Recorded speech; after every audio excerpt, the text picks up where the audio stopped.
ایک نیک اور پرہیزگار شخص دعا کر رہا تھا کہ اے اللہ میرے رزق میں برکت عطا فرما۔ کسی نے اس سے پوچھا آپ نے یہ کیوں نہیں کہا کہ اے اللہ مجھے رزق دے؟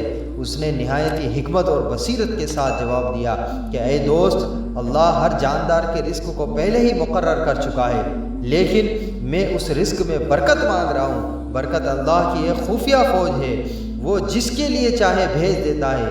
یہ برکت دولت میں آئے تو اسے بڑھا دیتی ہے، اولاد میں آئے تو اسے نیک اور صالح بناتی ہے، جسم میں آئے تو طاقت، صحت اور تندرستی عطا کرتی ہے، اور دل میں آئے تو خوشی، سکون اور اطمینان بخشتی ہے۔ اس لیے ہماری دعا یہ ہونی چاہیے کہ اے اللہ جو کچھ بھی تو نے ہمیں دیا ہے اس میں برکت دے، اسے ہمارے لیے باعث خیر اور کامیابی بنا دے، اور ہمارے رزق، اولاد، جسم اور دل کو نور اور رحمت سے مالا مال فرما۔